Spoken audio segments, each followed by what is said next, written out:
Hi, it's me. Something's spinning besides my head. There we go.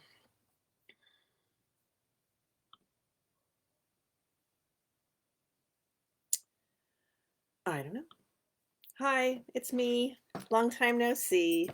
Clara and I are here deciding what to do next. As usual, we have too many plates spinning in the air. Clara's plates are eat, drink, poop, walk, scratch, lick. I don't know. My plates are more fiber oriented.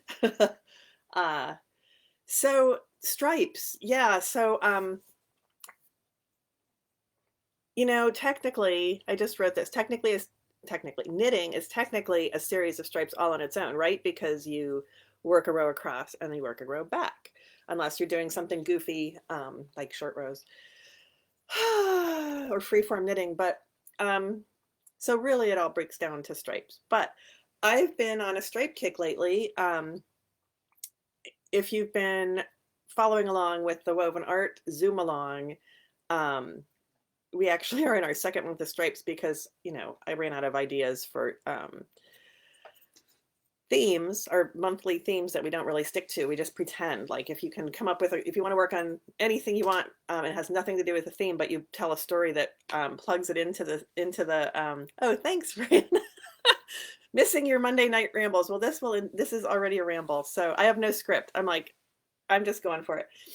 So we'll see what I forget to tell you. Um, and I was just saying something about stripes. Oh yeah. So anyway, if you just make something up about how it might be striped or it has something to do with stripes, or you thought of stripes when you knit the last stitch or something, I don't know. Then it works, and you're welcome to our knit-ins, knit-alongs.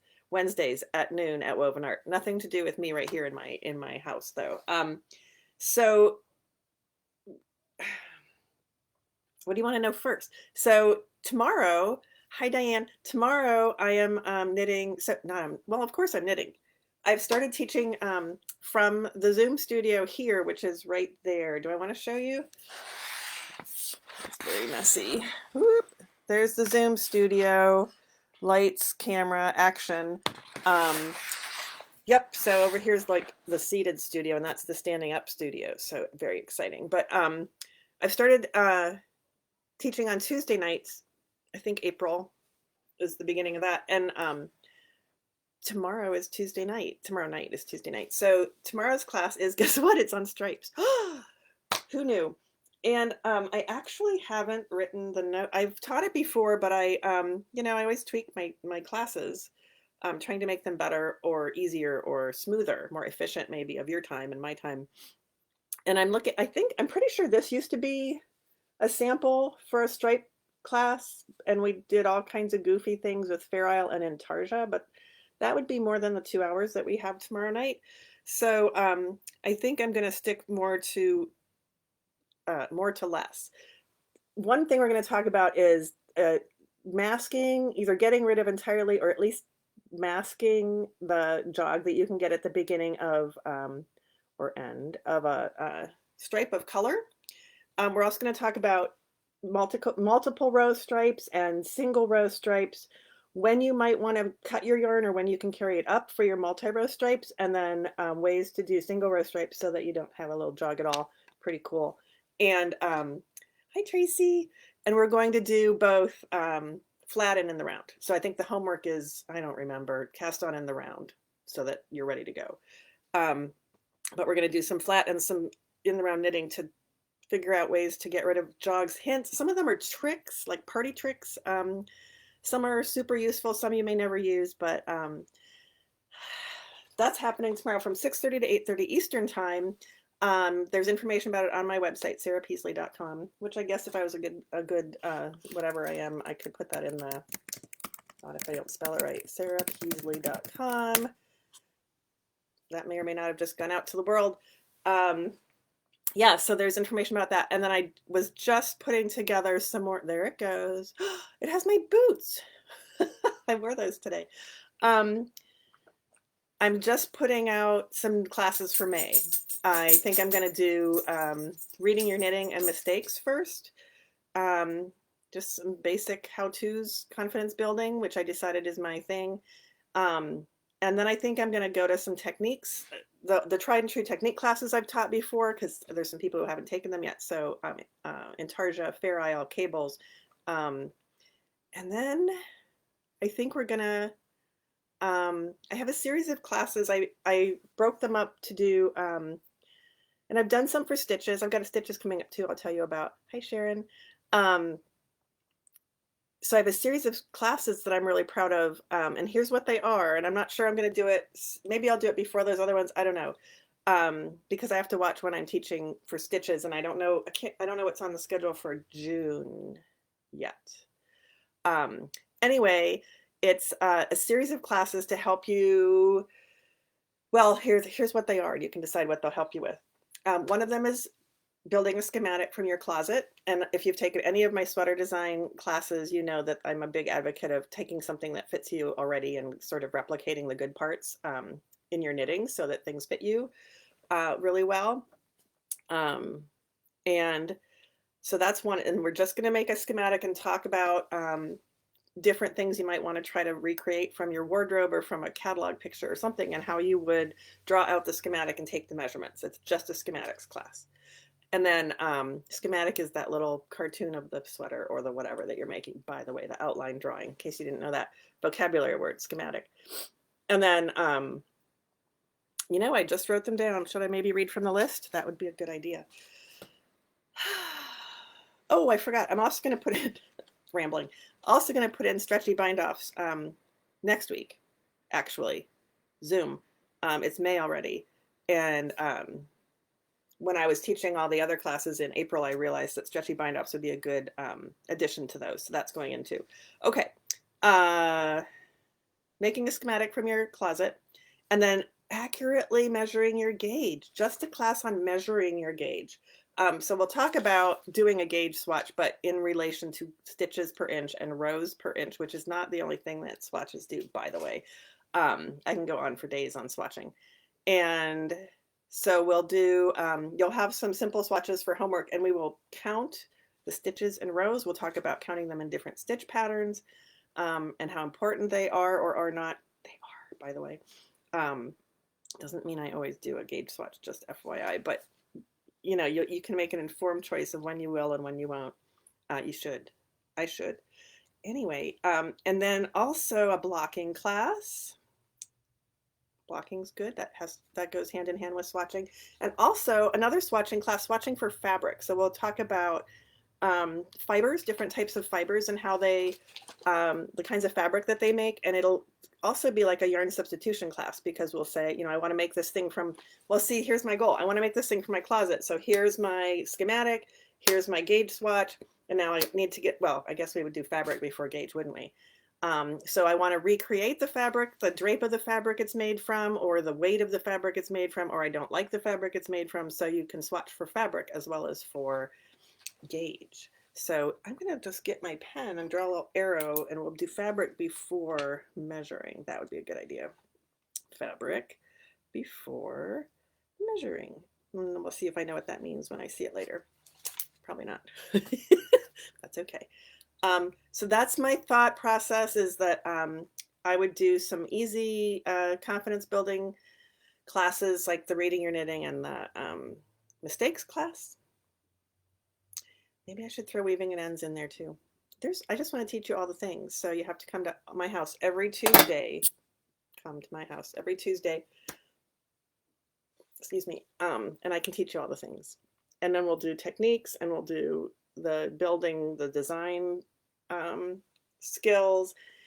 And I've got, so here, this takes us to what I taught on Saturday, last Saturday.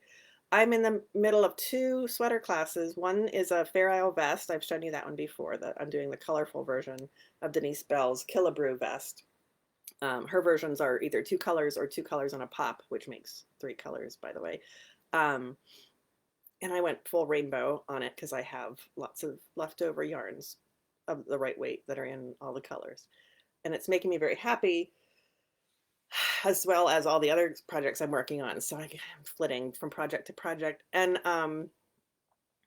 right, so the other sweater design class I've been working on is one of my design a sweater from scratch, design a sweater from scratch classes, custom fit. I've got 7 people in that one this time, and we're doing V-neck cardigans. And I challenged or encouraged or poked my students to maybe put stripes in if they wanted to, something easy that doesn't affect the stitch count, but they could add some creativity to it. So not everybody's using stripes. I've got one creative person using yarn that changes color, so she's getting stripes. And I've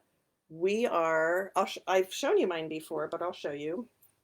And I had an epiphany. I don't know if it's an epiphany. I had a roadblock get blasted out of the way this week. So I'm farther than my students, but I'm not done, obviously. So this is my striped cardigan, it's V-neck, and of course I just put it on over a black top, but there's black border on it, and I've got the buttons, and these are marking my decreases. Handy hint: use your pins. And I was at I wanted, so I usually do my top down set in sleeves. Sleeves are over here. And I can do them with the stripes, but I wasn't having fun doing it with the stripes. And we should have fun with our knitting, don't you think?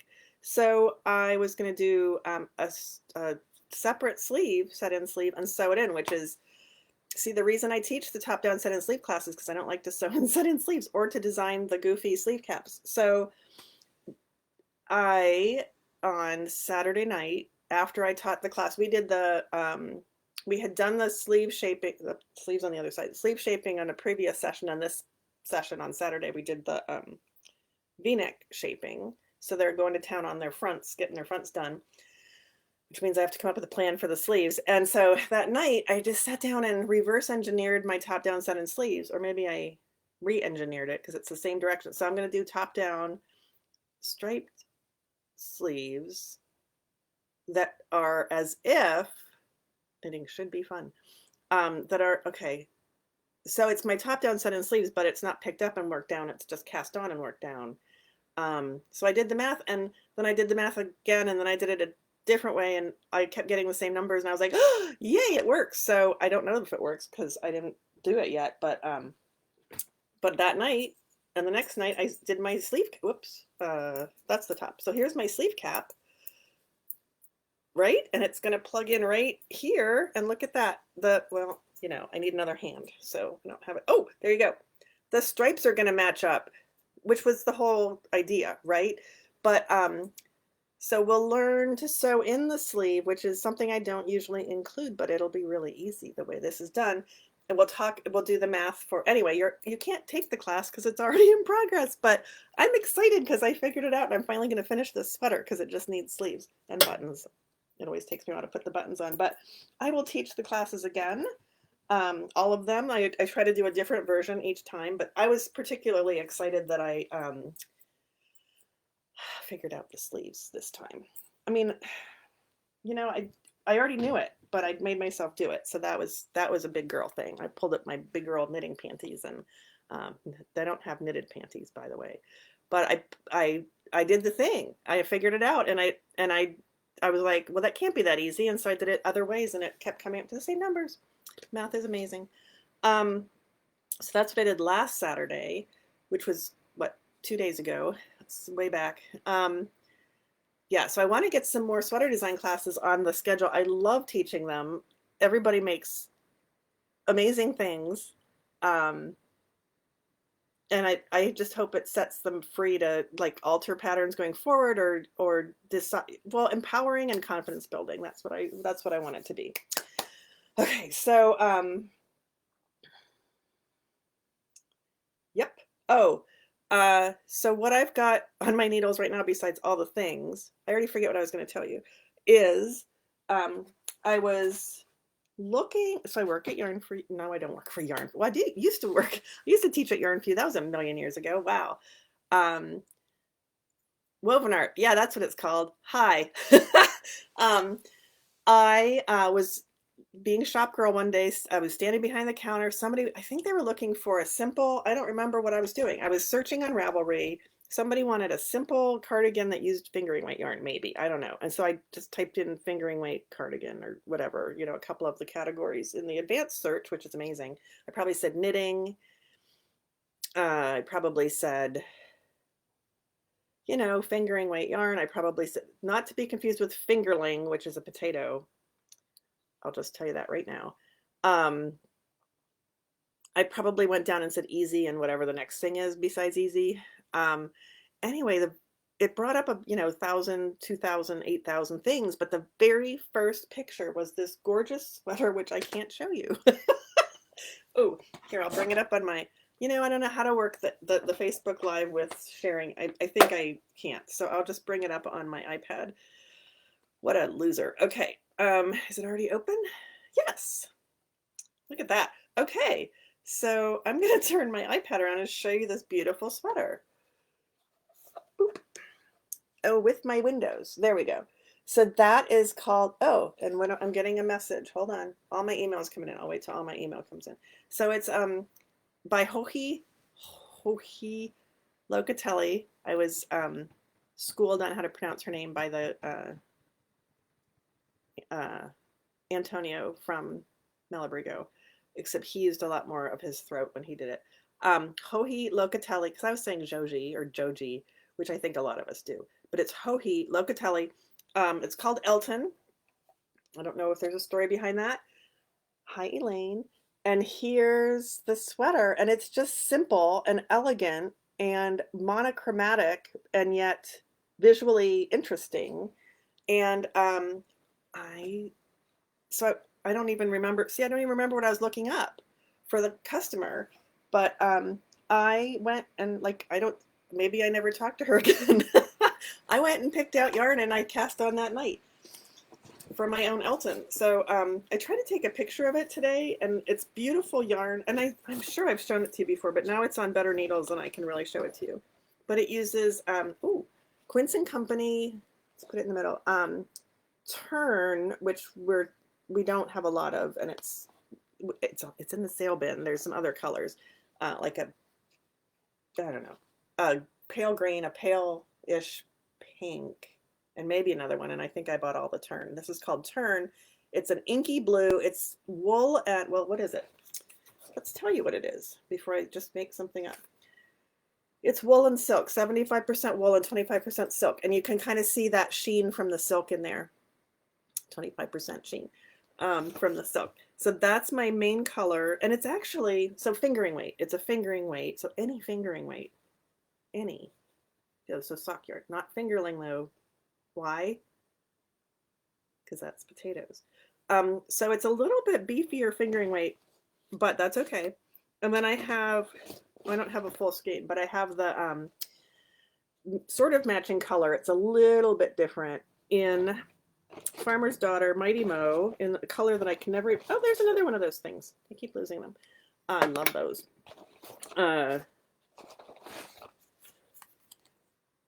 I've got Dreams to Remember. That's the name of the color. I don't know why that's a dark blue, but it is. So, and then I started it that night, and it's top down. Nope,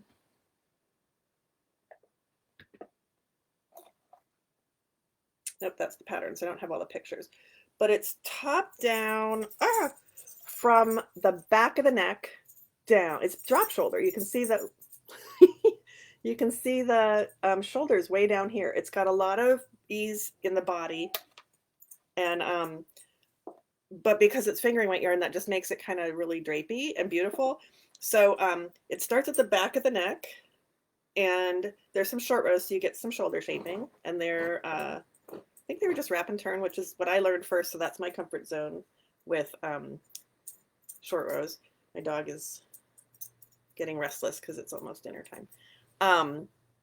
And yep, and then you work the stripes down to, well, except it's over here because it's a drop shoulder, down to the bottom of the armhole. And then you put that on a holder and you go back and you pick up stitches and work your short rows and work down in your stripes, the front of the armhole, and then on the other side, front of the, whatever, sweater. So you have basically the top of the sweater done to the armhole, and then you join them all and go down. And there's zero shaping except for the short rows because it's a drop shoulder sweater. So you've already done the shoulder seams. You're already doing the side seams because you joined to get to do it in one piece. And then you can knit as long as you want. And I'm going to stop after a while and do the sleeves, which are just tubes. Well, there's probably shaping, I don't know, but you know, it's just in the rounds, so that's easy. No seams, they're picked up and worked down. I made that up. I think they are. I think I looked and they were. And then I'm just gonna see how long I can make it. Although she's got it high hip, which I like. High hip is before the big part. I'll show you again. And that is Hohi wearing her sweater. So she's got, the length is, you know, high hip. She's got like 3/4 length sleeves. I'll probably do the same. I don't know. It depends on how much yarn I have. I have options because top down and seamless. So here's mine without further ado. And I had it on, I think, a 24-inch needle. And it's, did I mention, a lot of ease and one piece after you join? So it was all smushed on there and I kept dropping stitches and I couldn't hold it up to show people. And now it's on a 9,000 mile long needle. Oops, one's backwards. Oh, good. You can sort of see the color. And look at that. Isn't that pretty? Oops. And then it switched to like right there. Farther back, you can see the blue. And it's not blocked. Oops, where's my thing? There you go. So it's 4 rows of the fingering weight yarn, not potatoes.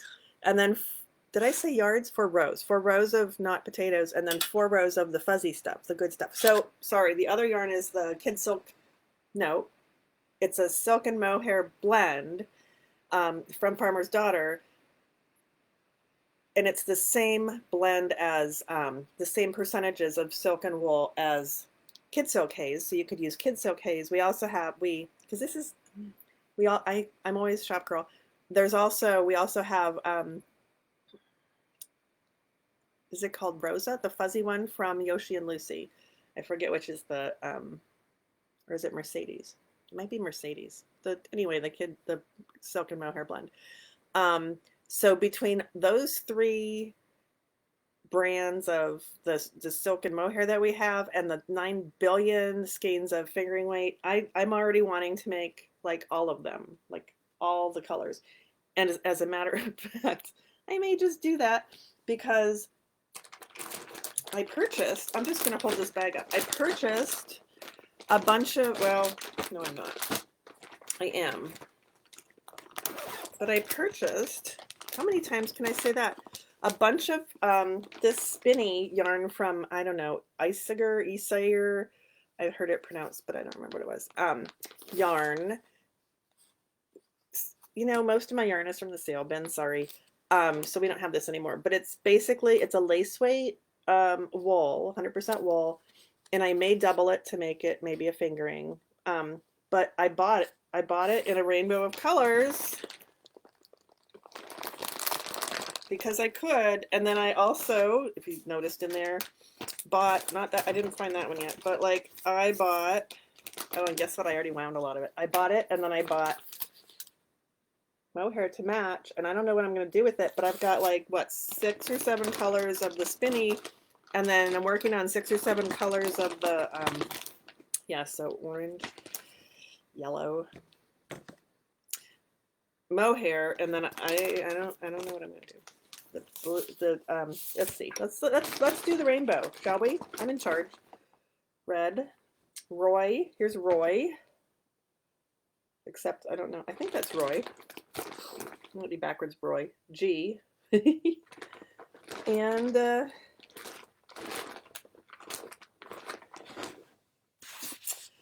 so Viv. I just have blue and a blue violet and a red violet. 1, 2, 3, 4. That's 7. It's not really Roy G Biv, but it's 2 violets. I don't have indigo. I swapped out a pink. So, and then I have, you know, like, here's the red for the red. I'm just playing with my colors in front of you. So it'll make it fuzzy, or I can alternate it like so this could be the, here's what I'm saying, in case you weren't clear. This could be the Elton sweater in rainbow, except I would have so much yarn left over. But I wasn't sure what I was going to use it for anyway. Oh, and then I sort of thought I might do a sweater kind of like my sweater I'm doing for the sweater design class. So I had bought some gray too as the black because I'm branching out. But anyway, I have this lovely see-through bag of, everything's in bags since we found moss that one time, right? Bad moss. So I don't know. I could do another Elton with rainbow colors. I don't know. I ran out of things to show you. I mean, I didn't. All my stuff's here, but I don't really have anything else to talk about. Stripes. What else did I say I would talk about stripe-wise? Oh, I wanted to show you this. Yay! I can show you the progress. I don't know the last time I showed you this, which is stripes of color and motifs. I'm farther. That's the one I was talking about. That's Denise's Killebrew vest. And I feel like my tree's falling over. I think it's okay. Oh, it is. That's why. Okay. So an idea for my, aren't they pretty, Diane? An idea for my, for the sweater design class, I'm always doing a set-in sleeve, even for this, I've done sleeveless versions and there's still a set-in armhole.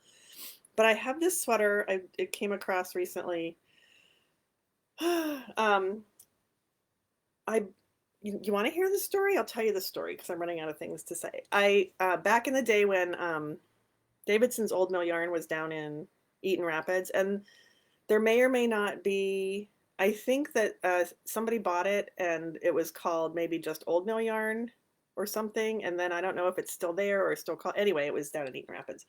And I was down there with some friends many moons ago, and they had just randomly a display of, I'm gonna say hand-dyed yarns. It was early on in the era of hand-dyed yarns that we know so well now.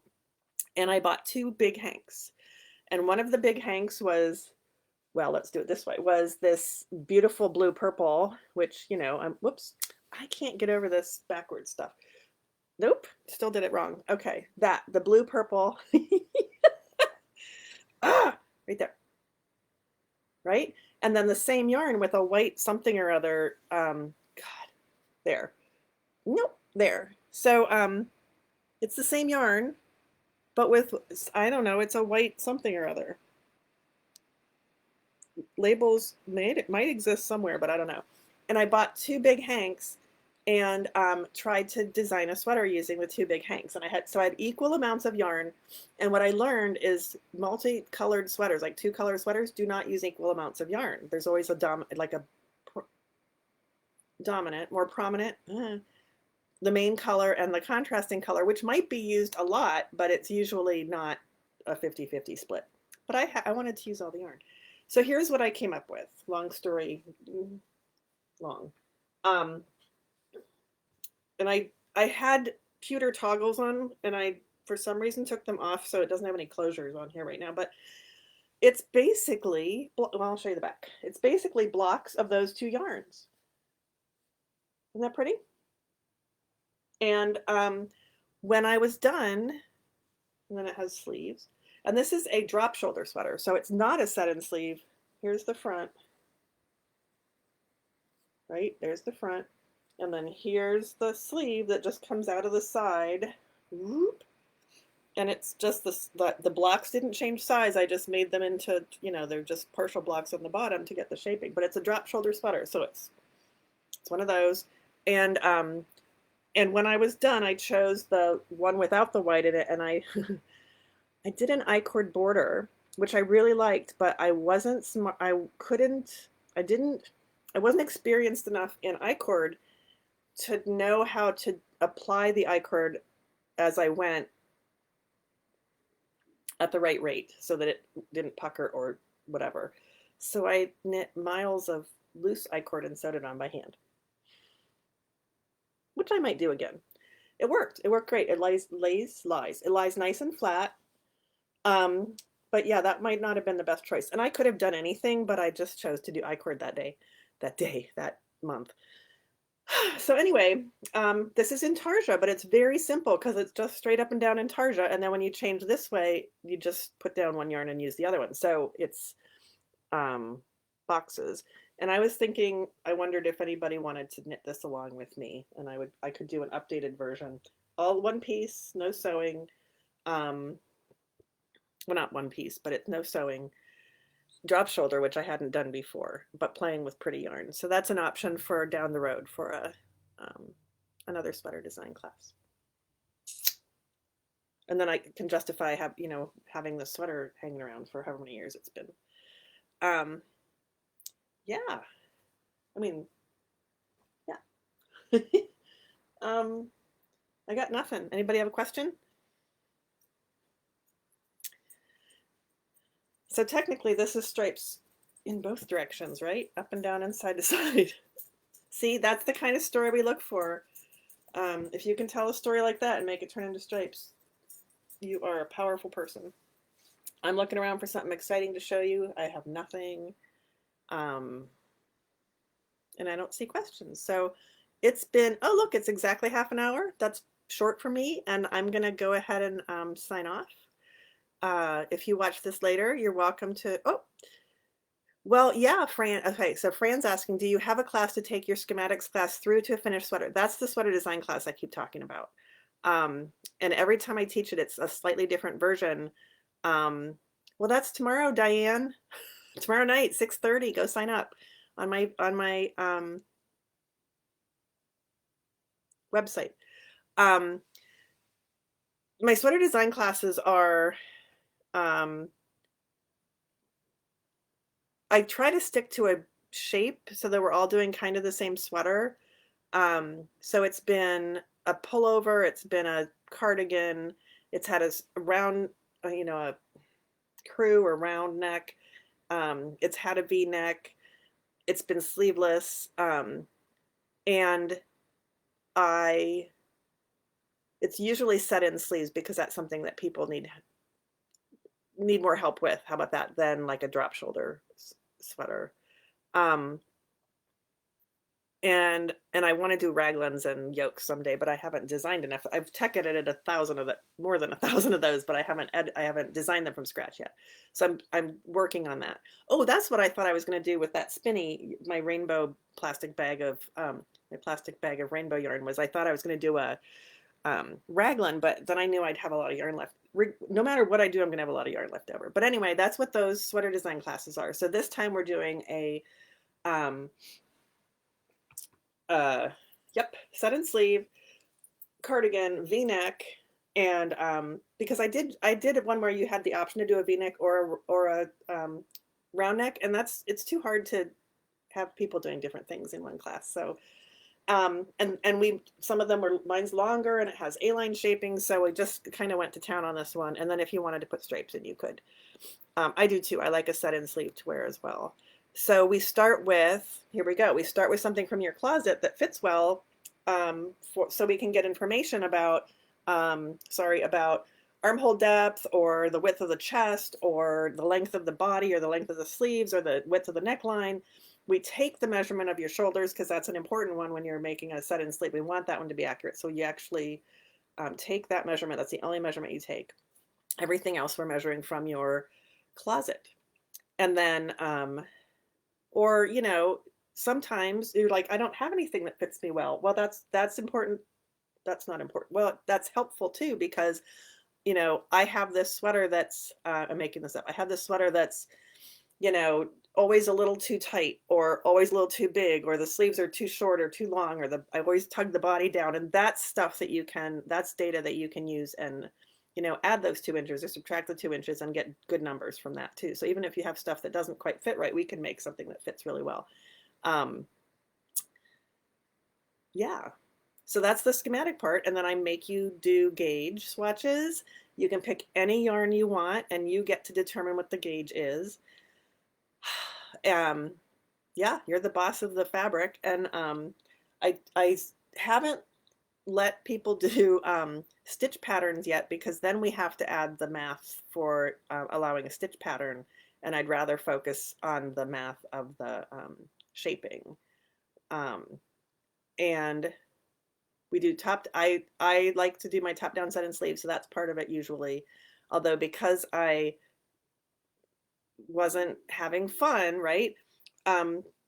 with the stripe from the top down, I'm tweaking it to be a top down sleeve that we're going to sew in. Top down, the reason that I want to do it top down is because it's way easier to match the stripes, right? Because um, if I were to start from the bottom and go up, I'd have to figure out where in my striping sequence I needed to start so that when I got to the underarm, it would line up and be the right length all at the same time. So that's why I was like, I don't know. But when I thought, oh, I'll just do the numbers for my top down set and sleeve, but not pick up the stitches first, and I'm excited. So that's what's happening this time. So yeah, and they take forever because we knit the whole damn sweater. So it's months. It's months and months. I don't know when we started this one. And we did session 3. So it's been at least 3 months because we have at least a month between. So the first session is measuring things, getting some measurements, filling out a schematic. There you go.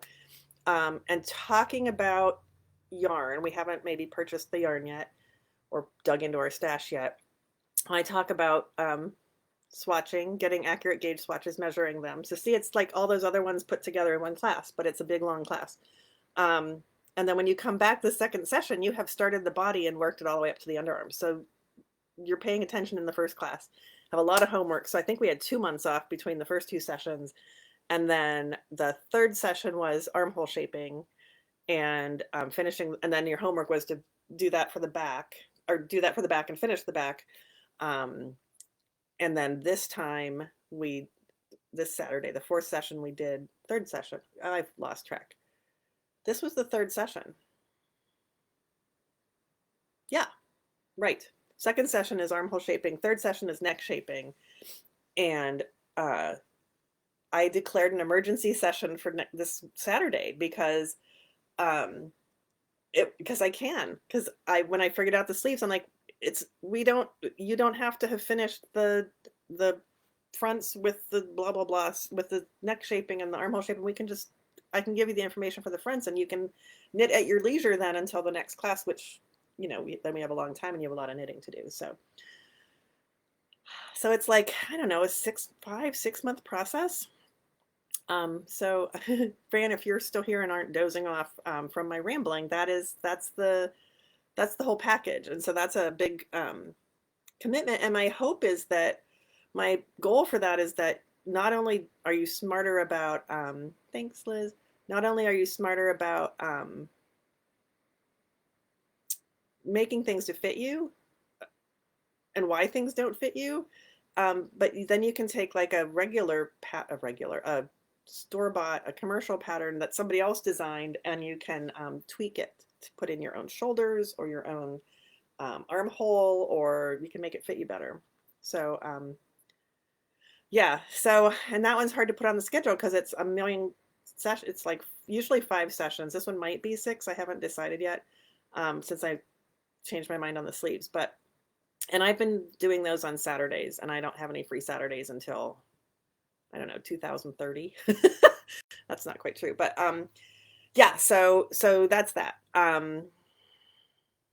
That's what that is. Thanks for asking that question. So to try to make that more accessible without signing up for 6 months of classes and a shit ton of knitting, I broke it into building a schematic from your closet, swatching for fabric, swatching for gauge and measuring the gauge correctly, blocking, because that's part of that. And then I don't actually have a pattern writing class. I guess I could do that, but I don't. But by then, my thought is that most of you have made sweaters. But the sweater design class, I hold your hand through all the math and get you to the end of the sweater. And anybody who's taken it will attest to the fact that I will, if you're stuck on your math, I'll do the math for you, but mostly I just help you with your calculator. You're allowed to use a calculator.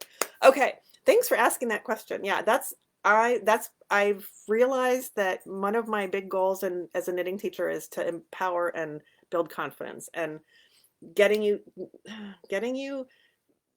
you toward being able to fit things better, or having your knitting be more fun, all those things. It's really important to me. So I'm learning to focus on that. Okay. I'm gonna go. The neighbor's coming over at 6 to help me get an old sewing machine cabinet out of my car, and because I picked one up, as one does. And I will see you guys next time. All right. Thanks so much for joining me. And keep knitting. Bye.